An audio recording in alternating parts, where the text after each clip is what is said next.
Richard Southern joins us now to chat about some of the most interesting stories of the day. Hello, Richard. You're welcome to the Interesting Stories Report, my friend. How are things? Oh, it's going well, and I'm excited. The New York Yankees have a new star, but not on the field, Richard.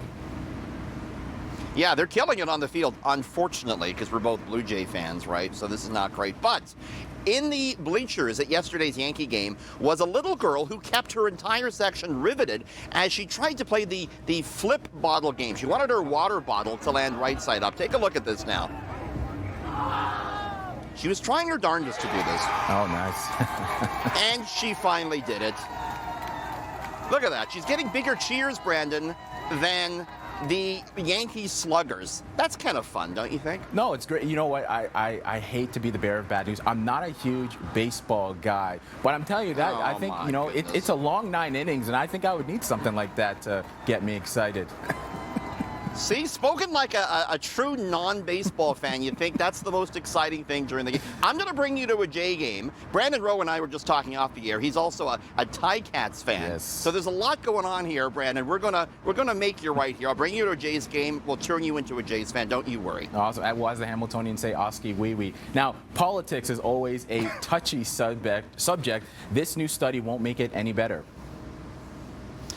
You know, if you're looking for a long life, and who isn't, maybe you want to put your name on the ballot and end up at the building behind me. I'm right out front of here at Queen's Park, because a new report today, Brandon, a new study, found politicians live longer than an average citizen does. Wow. So this study found that a typical member of the public is 2.2 times more likely to die within the next year than a politician of the same age and gender.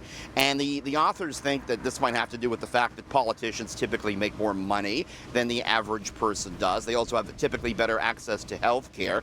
And experts also say that, the introduction of campaigning methods in recent years, like television broadcasting and social media, may be attracting a different, healthier, younger politician into the fray. So listen, I've been working at Queen's Park. I know how the sausage is made. It's not for me. But Brandon, I want you to live a long, healthy life. So I'm ready to throw my support behind Brandon Rowe for mayor or Brandon Rowe for premier. If you do that, you have my support. As long as you will join, hop on the ballot with me, I am totally down. I think we could take over. We could do something. I'm kind of shocked, though. I think politics is a very stressful gig. I know the money part, but I didn't think they would live any longer than us.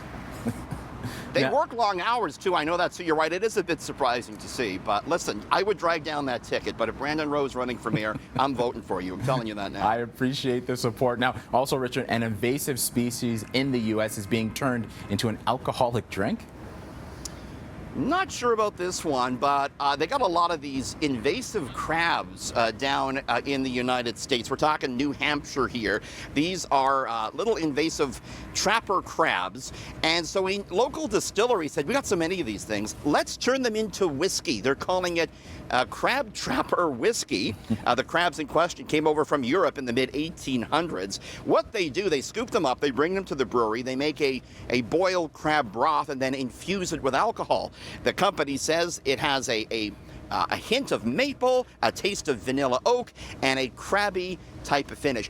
Brandon, don't you think this is the type of thing at the end of the night where, you're out of everything else and you say, hey, Richard, I got some crab whiskey in the back. What do you think? And at that point, I'm like, yeah, let's bring out the crab whiskey. Brandon? It's the last resort.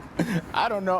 You know what? Maybe back in my college days, I might be willing to try it. But you know what? Listen, if we're going back to the political chat we just had, that could be the drink of the night at our victory party. There you go. Richie and Brandon for mayor, crab whiskey for all. I think we got a winner here. Awesome. Thank you so much, Richard. See you tomorrow.